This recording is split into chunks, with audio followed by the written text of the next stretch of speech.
Let's turn to Bangladesh now, which is searching for new ways to antagonize India. They are rewriting history, stirring trouble at the border, cozying up to Pakistan, and now questioning bilateral agreements. Over the years, Delhi and Dhaka have signed dozens of deals, some of them under Sheikh Hasina. But the Yunus regime is questioning those deals. They say the deals are uneven, meaning they benefit India more than Bangladesh. So their solution? To renegotiate or scrap those deals. That is what Bangladesh's Home Minister is proposing. His name is Jahangir Alam Chaudhry. His main concern is the border. We saw an example of that earlier this month. Dhaka claimed that India was illegally fencing the international border. They blamed it on unfair border deals struck by Sheikh Hasina. So Dhaka wants it reviewed. Next month, a key meeting is scheduled in New Delhi. Chiefs of the two border forces will be holding talks. Dhaka plans to bring a list of complaints. 1, that India is illegally building things near the border. 2, that India is shooting Bangladeshis at the border. And 3, that drugs are being smuggled from India to Bangladesh. And what is New Delhi's response to this? Well, India has always emphasized on border security, on making the border crime-free. This month, India also summoned Dhaka's envoy. The Indian side explained its position to the diplomat. Let me quote the Indian statement.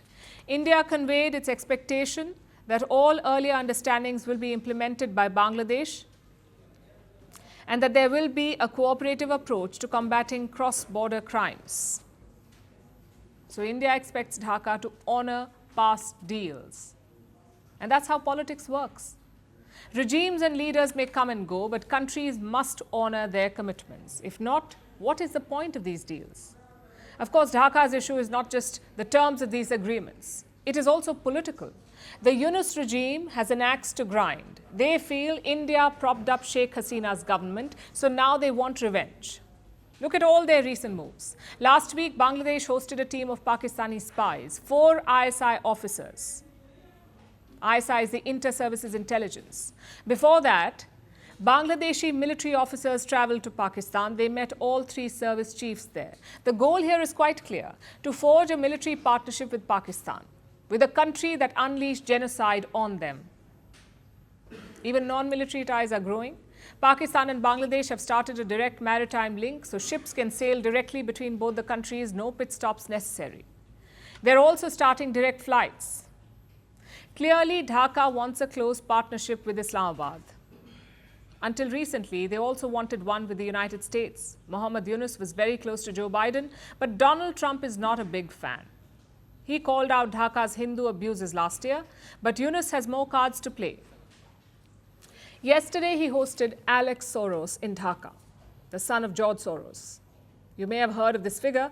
George Soros is an American billionaire. He funds civil society groups across the world. In India, his role has come under scrutiny. Indian ministers have accused him of meddling in domestic affairs. Yet, Mohammed Yunus was happy to host him.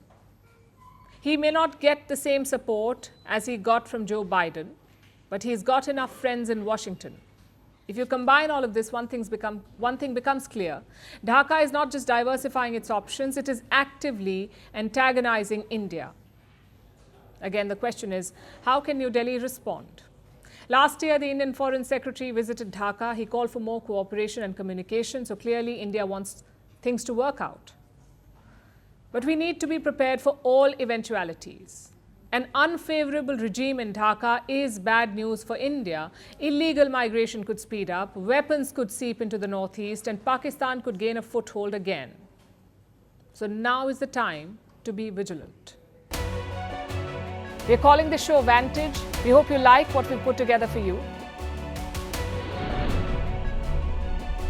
And now touted as the minimum defense from that video. India's neighbors were the first to send the special edition of Vantage live from the White House throughout this week. Hindu Mandir we're on our way to Tel Aviv. Pretty measure, but it's also the perfect way to drive. I don't think that Prime Minister of Bhutan, Sheryl Tagwe. Welcome to 60% of the world's office. Prime Minister Modi did the iron. We were actually How are you doing? How do you like? It's been 1 year since that meeting. Iron bars separate you from the outside. Out the vote efforts. Trump had, it says, and at $4.3 trillion. 4.3 300 billion by 2030. That's what we need to tackle climate change.